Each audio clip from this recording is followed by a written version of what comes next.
तो वली बन के निकलता है, चोर भी आ जाए तो कुतुब बन के निकलता है। अजीजाने मोहतरम, यहाँ पे एक माँ बहनों को एक पैगाम देके मैं निकल जाता हूँ। और ये तबीयत अलील है इसीलिए कम बोल रहे हैं, तबीयत बेस रहता ना तो फिर यही जगह है ना मोर, यही जगह है ना, माइक का साउंड उड़ गया था, माइक का स्पीकर उड़ गया था ना, बाजे किसका था बॉक्स है ना, यही जगह है, इसी जगह पे बॉक्स उड़ गया था। बारे ये तबीयत है इसीलिए सुनिएगा। तो बहनों सुनिए, आपको एक पैगाम देता हूँ। आप घर की मुखिया, होम मिनिस्टर हो, घर के गार्जियन दीन में काम करने के लिए निकल जाते हैं। जिम्मेदारी पूरा घर का आप लोगों पर रहा करता है। बाल बच्चों से लेके जगह, जमीन, घर द्वार, सास ससुर, ननद, देवर, खसूर भसुर, सब की जिम्मेदारी आप पर हुआ करती है। एक बात बताता हूँ, आपके जब शोहरे घर से, आपके बच्चे जब घर से निकल जाए तो आप बैठ करके दो चार मेहरारू है ना, दो चार औरत बैठ करके चुगली मत कीजिएगा। ये आप लोग को एक नसीहत करता हूँ, नहीं तो चुगलखोरों की बख्शाइश नहीं है, हुजूर उसकी शिफात नहीं करेंगे। चुगलखोरों की जन्नत में जगह नहीं है, इसलिए चुगलखोरी नहीं कीजिएगा। आपको करना क्या है ये भी बता देता हूँ, करना क्या है। जब आपके पास खाली वक्त मिले, जब आपके पास खाली वक्त मिले, आप कुरान पढ़ना जानती हो तो कुरान पढ़ लिया करना। आपकी बेटी देखेगी मेरी माँ कुरान पढ़ रही है, उसके जहन में यही ख्याल जाएगा मेरी माँ कुरान पढ़ा करती थी, मैं भी कुरान पढ़ूंगी। आपका बेटा देखेगा मेरी माँ कुरान पढ़ रही है, आपका बेटा भी वजू बना के आपके साथ बैठ जाएगा, मेरी माँ कुरान पढ़ रही, मैं भी पढ़ूंगी, मैं भी पढ़ूंगा। आपके जब पास जब खाली वक्त मिले तो आप कुरान की तिलावत कर लिया करो, या तो फिर सास ससुर की खिदमत कर लिया कर लो। अगर कुरान पढ़ना नहीं जानती हो तो सास ससुर की खिदमत कर लिया कर लो। यही सोचना कि ये मेरे सास ससुर नहीं बल्कि यही तो मेरे असली माँ बाप है। अगर ये सोच के आप खिदमत करोगे तो जो माँ की खिदमत, बाप की खिदमत में सवाब है, वही सास ससुर की खिदमत में भी सवाब है। आपकी जिंदगी में फिर कभी दुख ना आवेगी। और सुनिए, जब खाली वक्त मिले अपने बच्चों को कुरान की तालीम दे दिया करो। आप कहोगे कारी साहब क्यों? तो सुनिए, यही गौसे पाक है, जब माँ के पेट में थे उनकी माँ हजरत फातिमा उम्मुल खैर फातिमा, जब उनके पेट में जब गौसे आजम अपनी माँ के पेट में थे, उम्मुल खैर फातिमा के पेट में शिकम में गौसे आजम है, तो उनकी माँ 14 पारा की हाफिजा थी, 14 पारा की हाफिजे कुरान थी। जब गौसे पाक माँ के पेट में 6 महीने के हैं तो गौसे पाक अपनी माँ के पेट में है, और उसकी माँ जब खाली वक्त मिलता था, काम से फुर्सत मिलता था, तो उसकी माँ वजू बनाती थी, मुसल्ला बिछाती थी, कुरान खोलती थी और पढ़ना शुरू कर देती थी, पढ़ना शुरू कर देती थी। 14 पारी का हाफिजा थी। जब उनकी माँ रोजाना पढ़ा करती थी, गौसे आजम माँ के पेट में सुना करते थे। जब वो माँ के पेट से बाहर आए हैं, 4 साल 4 महीना 4 दिन के हुए हैं, उसकी माँ ने अपने बेटे को मदरसा ले जा रहे हैं, गौस पाक को बिस्मिल्लाह खानी शुरू कराने के लिए ले जा रहे हैं। जब इमाम साहब के पास ले गए हैं, कहा इमाम साहब इसे बिस्मिल्लाह पढ़वाइए और कुरान की तालीम दिलवाइए। तब इमाम साहब ने कहा कि पढ़ो बेटा बिस्मिल्लाहिर्रहमानिर्रहीम, पढ़ो बेटा बिस्मिल्लाहिर्रहमानिर्रहीम। गौसे पाक बिस्मिल्लाहिर्रहमानिर्रहीम पढ़ते हैं। इमाम साहब ने कहा बेटा पढ़ो अलीफ, गौसे आजम नहीं पढ़ते हैं। कहा बेटा पढ़ो पे, गौसे आजम नहीं पढ़ते हैं। कहा बेटा तो फिर क्या पढ़ोगे? तब गौसे आजम ने अल्हम्दुलिल्लाह से शुरू किया है और 14 पारा खत्म करके मुकम्मल किया है। तब जब उनके उस्ताद ने पूछा बेटा ये 14 पारा 4 साल की उम्र में तुम्हें याद कैसे हुआ? तो फिर गौसे आजम कहते हैं मेरी माँ, जब मैं माँ की कोख में था, मैं माँ के पेट में था, मेरी माँ 14 पारा की हाफिजा थी, वो रोजाना पढ़ा करती थी, मैं इसे सुना करता था। सुन सुन के माँ के पेट से ही मुझे याद, सुन सुन के माँ के पेट से मुझे 14 पारा का कुरान हिफ्ज़ मुकम्मल हो गया है। अजीज़ाने मोहतरम, माँ पढ़ रही है, बेटा पे असर हो रहा है। अगर दुनिया में माँ पढ़ेगी तो औलादों पे असर होगा या नहीं? एक पैगाम सुन लीजिए, चुगली ना करेंगे, अपने बच्चों को तालीम देंगे। कैसे? सुनिए, दुनियावी मिसाल, आज से 20 साल 30 साल पीछे चले जाइए, 20 साल 30 साल पीछे चले जाइए। सुनिएगा, आधा मन से नहीं कहिएगा चचा, हाँ, अगर सुनने का रहेगा तभी कहिएगा, नहीं तो हम ठंड को भी जानते हैं, वक्त को भी जानते हैं, पहचानते हैं, क्योंकि ये सोने का वक्त भी हो गया है। लेकिन रात बड़ी लंबी हुआ करती है, रात थोड़ी लंबी हुआ करती है। अगर 5 मिनट सुन लीजिएगा तो कोई नुकसान नहीं होगा। सुनिएगा, एक बार लहकर कह दीजिए सुभान अल्लाह, माशाअल्लाह। यानी सुनिएगा ना, सुनने के बाद लास्ट में जो है ना जरूर मुसाफा कीजिएगा, है ना। और जिसको कारी साहब का नंबर चाहिए वो आकर ले लीजिएगा। सुनिए, दुनियावी आखिर में मैं आपको हजरत अच्छा सुनिएगा, 20 साल 30 साल पहले पीछे चले जाइए। एक गांव हुआ करता था, और उस गांव में सुनिएगा, गांव में एक कुआं हुआ करता था, और एक ही कुएं में गोटे गांव के लोग पानी भरा करते थे। ऐसा होता था ना, पूरे गांव के लोग एक ही कुएं में, पूरे मोहल्ले के लोग एक ही कुएं में भरा करते थे। उसमें गांव के तमाम औरतें सर पे 3 गो 4 गो डेक्ची ले लेती थी, है ना। सुनिएगा, 3-4 गो डेक्ची ले करके जब खेत के आर में चलती थी ना, आज भी उसके सीन देखने को मिलता है, तो बचपन के जमाने याद हो जाते हैं, बचपन के जमाने याद हो जाते हैं, बचपन के जमाने। तो वो गांव का एक कुआं, याद कीजिएगा, पीछे चले जाइए, गांव का एक कुआं, पूरे गांव के लोग पानी भर रहे हैं।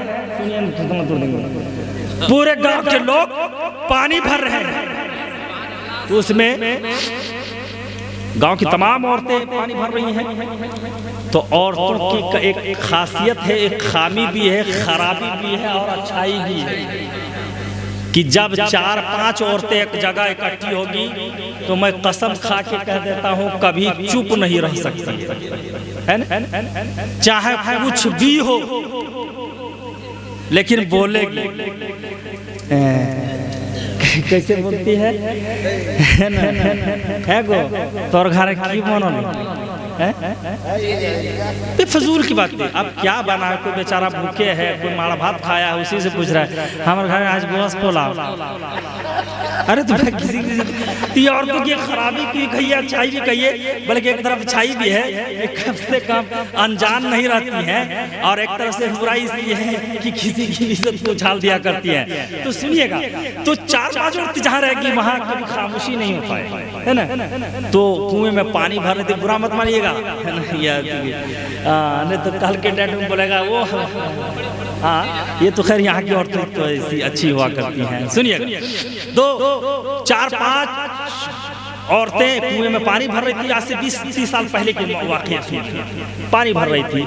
तो उसमें से एक औरत कहती है, ए बहन, हम अपना बेटा को जो है ना डॉक्टर बना रहे हैं, पढ़ लिख के वो डॉक्टर बन गया है। सुनिएगा, आज हाफिज आजाद साहब ने क्या पैगाम दे के गए, उस पैगाम को मैं छुआ रहा हूँ। एक औरत कहती है कि ए बहन, जानती हो, हमारा आदमी जो है ना इतना कमाता है ना, हमारा ससुर घर में इतना प्रॉपर्टी है कि हम अपना बेटा डॉक्टर बना रहे हैं, डॉक्टर बन गया पढ़ लिख के। तो औरत जो है ना कम नहीं होती है, कोई औरत है ना, वो कहती है अच्छा तुम इतना लंबा फेंकी, सुनो अभी हम बताते हैं। तो दूसरी औरत कहती है, ए बहन ठीक है बोलती है, तुम्हारा बेटा डॉक्टर, हमारा भी ससुराल वाला कोनो काम है का, हमारा भी बेटा जो है ना इंजीनियर बन गया। तो तीसरी कौन बर्दाश्त कर लेती है, औरत कभी बर्दाश्त नहीं कर सकती है। देखिएगा, औरतों की कभी लड़ाई गौर से सुनिएगा, मैं बहुत सुना करता हूँ, औरतों की लड़ाई जब होगी ना तो एक गो बेटा काटेगी ना तो 5 गो बेटा काट के रख देती है ना। तो ये तो दूसरी, पहली बोली क्या कि मैं अपने बेटे को डॉक्टर बनाई, तो दूसरी कहती है मैं अपने बेटे को इंजीनियर, तो तीसरी कहाँ बाचेगी, तीसरी कहाँ बख्शेगी? तीसरी बोलती है कि सुनो मैं अपने बेटे को कलेक्टर बना रही हूँ, मैं अपने बेटे को कलेक्टर बना रही हूँ। तो चौथी जो थी वो बोला तुम कलेक्टर, इंजीनियर, ये डॉक्टर, तो बोला चौथी बोलती सुनो मैं अपने बेटे को मिनिस्टर बना रही हूँ, मैं अपने बेटे को मिनिस्टर बना। तो पांचवी औरत जो थी गरीब थी बेचारी, खामोश थी, कुछ नहीं बोल रही थी, है ना। तो जो औरतें नहीं बोलती है ना, तो उस 4-5 औरत मिलकर पूछ के बोलती हैं बहन तो काहे नहीं बोल रहे, तुम बोल तोर बेटा तो बोला हाँ हमारा बेटा है। बोला तो वो पांचवी औरत जो गरीब थी, फटे पुराने कपड़े में थी, पानी भर रही थी और सब भर चुकी थी, ये भर रही थी। उस जमाने में क्या होता था, प्यार बहुत हुआ करता था, तो पानी भर रही थी। तो 4 औरत पूछती इसका बेटा डॉक्टर बन रहा है, इसका बेटा इंजीनियर बन गया, इसका बेटा कलेक्टर बन गया, इसका बेटा मिनिस्टर बन गया। बहन तुम्हारा भी बेटा है, तुम अपने बेटे को क्या बना रही हो, कुछ पढ़ा रही हो नहीं?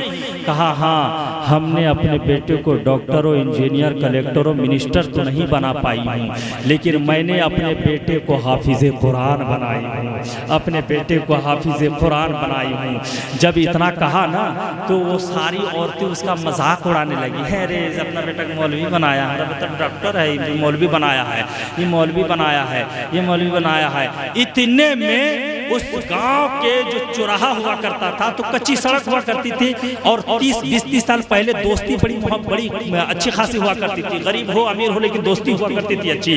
तो वही पांचों लड़के, वो पांचों औरत के पांचों बेटे एक ही रास्ते से आ रहे थे घर, एक ही रास्ते से घर आ रहे थे, और वो माएँ पानी भर रही थी। उतने में एक माँ कहती देखो बहन वो मेरा बेटा डॉक्टर बन के जा रहा है, दूसरे ने कहा देखो बहन वो मेरा बेटा इंजीनियर बन के जा रहा है, लेकिन वो दोनों पढ़ते चले जा रहे हैं। तीसरे ने कहा वो मेरा बेटा कलेक्टर बन के जा रहा है, चौथे ने कहा वो मेरा बेटा मिनिस्टर बन के जा रहा है। उतने में पांचवी कहती है, वो जो गरीब औरत थी वो अपने सर पे पानी लिए हुए है और कहती है ए बहन वो जो देखो जो कुर्ता और पाजामा पहना हुआ है, निगाहें जिसकी नीचे है, सर पे जिसका टोपी है और बड़ी दीवानापन के स्टाइल से चल रहा है, जिसके अंदर इखलास भरा हुआ है, जिसके अंदर हुस्न भरा हुआ है, जिसके कुर्ते और पाजामे हैं, जिसकी निगाहें नीची है, वही बेटा है मेरा हाफिज़े कुरान। जब माँ ने उंगली से इशारा किया है, बेटा ने माँ को देखा है तो भागता हुआ माँ के तरफ आया, और जितने बेटे थे सब घर के तरफ गए, जितना बेटा था घर के तरफ जा रहे हैं। लेकिन हाफिज़े कुरान ने देखा मेरी माँ उंगली से इशारा कर रही है, तो वो बेटा भागता हुआ माँ की तरफ गया है और माँ के एक कगरे को उठाया और अपने हाथों में लिया और अपने एक हाथ से माँ के हाथ को थामा है। कहा अम्मी जान ज्यादा बोझ ना उठाओ, एक बेटे को दे दो, एक खुद रख लो। एक माँ ने अपने सर पे जो कगरी रखी थी वो बेटे को दी और कब्र में जो रखी थी वो खुद रख ली, और एक हाथ से बेटे के हाथ को थामा है और माँ को कहा बड़ी प्यार से अम्मी जान घर चलो। जब तमाम माओं ने, जब चारों माओं ने देखा कि मेरा बेटा डॉक्टर और इंजीनियर और मिनिस्टर कलेक्टर बन गया था, लेकिन किसी ने माँ का हेल्प करने के लिए नहीं आया, लेकिन यह हाफिज़े कुरान को पढ़ा है, कुरान को पढ़ लिया है, माँ का एहतराम जान गया है, माँ का मकाम जान गया है, माँ का कदर जान गया है, माँ की कीमत जान गया है। जब देखा उन औरतों ने तो उस औरत से कहती है कि बहन तुमने अपने बेटे को हाफिज़े कुरान तो बनाया, सिर्फ हाफिज़े कुरान नहीं, इस कुरान ने उसको दुनिया में बहुत महान, उस कुरान ने हाफिज़े कुरान को दुनिया में बहुत बड़ा महान बना दिया है। अजीज़ाने मोहतरम, इसलिए अपने बेटों को doctor, engineer, collector, barrister, minister, finister, converter बना लीजिए, लेकिन सबसे पहले कुरान को पढ़ाइए। कुरान नहीं पढ़ेगा, बाप क्या है, माँ क्या है, बहन कौन है, बीबी का हक क्या है, औलाद की परवरिश कैसे, आलिम की खिदमत कैसे, उलमा की इज्जत कैसे, उसकी कद्र कैसे, ये जलसा कैसा, ये मिलाद कैसा, ये नज़्र नियाज कैसा, ये कुछ नहीं जान पाएगा। इसलिए इसीलिए तो कुरान ने भी कहा है, तो किससे कहा है, या अय्युहल्लज़ीना, ए ईमान वालों, आमनु तक़ुल्लाह व कूनू मअस सादिक़ीन, अल्लाह से डरो, अपने रब से डरो, अल्लाह से डरोगे और सच्चों के साथ हो जाओगे। इसी में फलाह भी है, इसी में कामयाबी भी है, और इन सच्चों के साथ रहने से सही रास्ता, सिराते मुस्तकीम का रास्ता भी मिलता है, और जन्नत का रास्ता भी इन्हीं सच्चों लोगों के साथ रहने से मिलता है। मैं और ज़्यादा कुछ बयान नहीं करूँगा, टाइम हो गया है ना, और आप लोगों को भी तकलीफ हो रही होगी, है ना, माशाल्लाह। नहीं तो देखिए, मानता हूँ फिर कभी ऐसा मौका रहेगा तो फिर, है ना, तो आप सुन लीजिए, 2 मिनट सुन लीजिएगा, है ना, 2 मिनट। हाँ, माँ की कदर कीमत कुरान पढ़ने से मिलता है, इल्म हासिल करने से मिलता है। नहीं तो मैंने देखा है हजरत, मैंने हाफिज आज़म साहब दुआएं दीजिएगा, मैंने देखा है हजरत, मैंने देखा है कि जो बच्चा इल्मे दीन से दूर है वो माँ क्या है नहीं जानता, माँ की कीमत नहीं जानता है, बाप की कद्र नहीं जानता है, उसकी क़ामत नहीं जानता है। और मैंने ये भी देखा है, जो बच्चा हाफिज़ कुरान हो, इल्म दीन से वाबिस्ता हो, वो हर चीज़ की कद्र और कीमत को जानता है। मैंने ऐसा भी देखा है, जो बेटा इल्म नहीं रखता हो, मैंने ऐसा भी घर देखा है, मैंने ऐसे भी देखा है कि जब बाप माँ बुढ़ापे के कगार पे पहुँच जाता है तो बहुत सारे बेटों को मैंने देखा है हाथ पकड़ के घर से निकाल देता है। अल्लाह अकबर कबीरा। ये इस्लाम हमारे माशरे में ये बहुत कमी है, हाथ पकड़ के बाहर निकलते देखा है मैंने, ठिठुरते लोगों को देखा है, बुजुर्गों को घर से बाहर कर दिया है। अफसोस होता है कि जब बारात उसका नेगेटिव पॉजिटिव नेगेटिव को पलट कर देखेंगे तो जब आप बचपन में थे, जब आप छोटा थे, तो जिस माँ को आज घर से निकालते हो, जिस बाप को आज घर से दूर करते हो, आप जब छोटे थे तो वही माँ बाप आपको अपने सीने से लगा के रखा है। जब नाखून भी दर्द करता था तो बाप का कलेजा फटता था, माँ का दिल दहल जाता था। जब आप बचपन के जमाने में थे, जब आप छोटा थे, आप ठंड के मौसम में पेशाब कर लेते थे, आपको ठंड लगती थी, आप एक बार रोते थे, माँ की आंखें खुल जाती थी, आपके जिस्म को छू कर देखती थी कहीं मेरा बेटा ठंड में तो नहीं है। पता चलता था ये पेशाब कर लिया है। अपने कपड़े को बदल बदल कर थक जाती थी, जब थक जाती थी कपड़े नहीं मिलते थे तो वो माँ जिस जगह पर पेशाब बच्चा किया होता था वो माँ पलट कर पेशाब में चली जाती थी, बच्चे को गर्म जगह पे रखती थी। जब बच्चा इधर भी पेशाब कर लिया करता था तो माँ अपने सीने से चिपट कर सुला लिया करती थी। आज उस माँ को बाहर निकालते हो। मैंने ये भी देखा है हजरत, मैंने ये भी देखा है जब बच्चा जवान हो जाता है, मैं ये भी देखा हूँ कि एक माँ बाप 10